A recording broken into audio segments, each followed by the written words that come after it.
The heart in the tree. Once upon a time, a monkey lived on the branches of a rose apple tree, which grew on the banks of a big river. The monkey was a great devotee of Sri Rama and prayed to him constantly. As the monkey jumped up and down the branches of a tree, swinging to and fro, he sang his favorite song. Shri Ram Jai Ram Jai Jai Ram. Shri Ram Jai Ram Jai Jai Ram. Repeating the same song over and over, the monkey would eat those rose apples. Singing it, he would rise in the morning, and singing it, he would go to bed at night. One day, while he was singing and swinging as usual, some ripe fruit fell from the tree into the river below. A crocodile happened to be in the waters under the tree. As the fruits fell, the crocodile, out of curiosity, ate one, then another, and yet another. He liked the taste of the rose apple very much. Lifting his head to see from where the fruits were falling, he saw the monkey and heard his song. The crocodile said, "Will you be my friend? I like both your song and the fruit that falls from your tree." The monkey, being kind and good natured, immediately accepted the crocodile as his friend. As time went by, the two friends began to spend more and more time with each other. Gradually, the crocodile came to spend the whole day with the monkey and returned home late at night. This meant that he neglected his home and his wife. Naturally, the crocodile's wife grew angry and jealous of the unknown monkey with whom her husband spent all his time.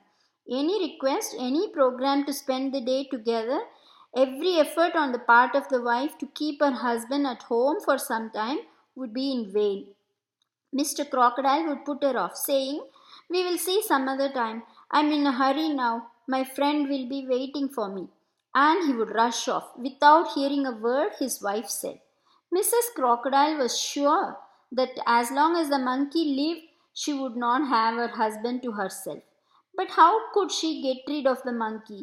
She schemed and planned and at last cooked up a plot to kill the monkey. When the husband came home late that night, after spending the whole day with the monkey, he found his wife in bed, moaning and groaning, and his dinner not cooked. Anxiously, he went to her and, embracing her lovingly, inquired what was wrong. Heaving a sigh and shedding tears, she groaned, "Headache, a headache so severe and painful, I don't think I shall survive." Thoroughly alarmed now, the husband put his fingers to his wife's lips and said, "Don't speak inauspicious words, and my dear, of course you will get well. Whoever heard of a crocodile dying of a headache? I will get the doctor right away." "No, that isn't necessary," moaned the wife. "I have visited him. He doesn't have the medicine, but he said that I would be cured in a flash if I get the medicine he has prescribed." "But how to get it?" Mrs. Crocodile groaned again, holding her head in both her hands. "That should not be a problem, my dear. Am I so useless that I cannot get medicine for you when you are in such pain? Tell me what it is. I shall get it even if it has to be brought from the depths of the oceans. You don't have to go that far. It is easy to get it if you love me enough." "How can you doubt my love for you, my dear? Tell me what it is. I shall get it for you immediately." Mrs. Crocodile laughed inwardly, for her plan was working. Groaning once again, she said, "The doctor said that I should apply the paste of a monkey's heart after grinding it thoroughly." Mr. Crocodile was shocked. A monkey's heart? Of all things, why had he prescribed a monkey's heart? His best friends! He could not think coherently. To escape the situation, he muttered, "But how can I get my friend's heart? He lives up in a tree." "I cannot climb the tree."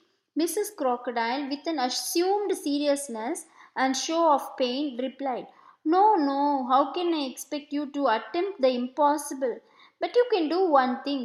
Invite him to our house for lunch today.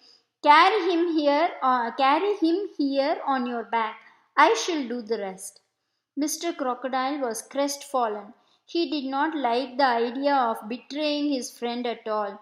He tried to make excuses. Seeing these signs of weakening, Mrs. Crocodile moaned again. The husband quickly assured her that he would surely get his friend the next day.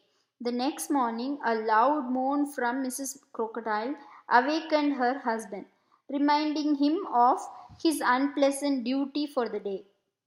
He hurriedly washed his face and rushed to the tree, the sighs of his wife ringing in his ears. Worried but outwardly calm, he came to the tree and greeted his friend with enthusiasm. The monkey sang out his prayer and the crocodile also joined in. The crocodile said, "Friend, today I have come with an invitation for you from my wife. She has been asking me to invite you for lunch one of these days. Yesterday she was quite angry with me because I have been eating all your rose apples and taking some for her too. But so far we haven't given you anything in return. So today she is preparing lunch for you. Come, let's go."